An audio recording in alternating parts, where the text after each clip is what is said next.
ይህ አሜን ካም የማራናታ ድምፅ ነው። የሰው ልጅ የህይወት ጉዞ የሁሉን ቻይነት ጥላ ይፈልጋሉ። ምክንያቱም ብዙ ሰዎች አይቻልም፣ አልችልም፣ አይሆንም በሚል ይጓዛሉና እነዚህን ነገሮች የሚለውጥ የሚያስቀር የሚከላከል ግን አንድ ጥላ አለ። እሱም የልዑል እግዚአብሔር ጥላ፣ እሱም ክርስቶስ ነው። መጽሐፍ ቅዱስ እንደሚናገር ሸክም የከበዳችሁ እናንተ ደካሞች ሸክም የከበዳችሁ ሁሉ ወደ እኔ ኑ እኔም እላችኋለሁ አሳርፋችኋለሁ። በምን ላይ? በጥላው ላይ ታርፋለህ። አልችልም የሚባለውን ካስወገድልህ ታርፋለህ። አይሆንም የሚባለውን ካስወገድልህ ታርፋለህ። እንግዲህ መዳን እንግዲህ ይቻላል፣ በክርስቶስ ኢየሱስ ይቻላል። አይቻልም የሚባል ነገር የለም። ማለፍ ይቻላል፣ ጽድቅ ይቻላል፣ እውነት ይቻላል፣ ሕይወት ይቻላል፣ ሰላም ይቻላል። አይቻልም የሚባል ነገር የለም። ወደሱ የመጣ ሰው በሁሉን ቻይነት ውስጥ ያረፈ ሰው ሁሉን በሚችል አምላክ ጥላ ስር ያድራል። አንድ ምሳሌ ልስጣችሁ። በበረሃ ውስጥ የሚጓዝ ሰው ፀሐይን ማጥፋት አይችልም።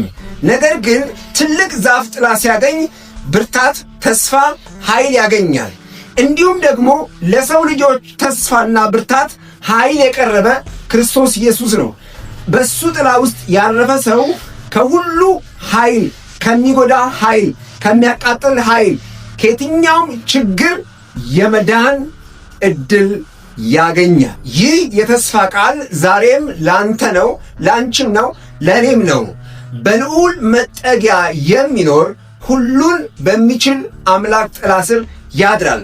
እንግዲህ አንተ ባለበት አካባቢ፣ አንተ ባለበት ኑሮ፣ አንተ በምትገባበት በምትወጣበት ማረፍ ካልቻልክ ማረፍን ወደሚሰጥ ጌታ ና።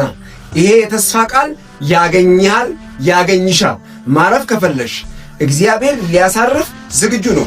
ከኃጢአት ልምምድ፣ ከተንኮል፣ ከውሸት፣ ከተለያየ አይነት ከዚህ ዓለም ሙቀትና ኃይል ማዳን ስለሚችል ማረፍ ትችላለህ። ምን ማረፍ ትፈልጋለህ? ከምን ማረፍ ትፈልጋለሽ? ከኃጢአት ልምምድ ነው? ከሰላም ማጣት ነው? ከፍትህ ማጣት ነው? ወይስ ከከባድ መከራ ሸክም ነው? ወይስ ከጭንቀትና ከፍርሃት ነው? ከዚህም በላይ እግዚአብሔር ካለበት ነገር ማዳን ይችላል።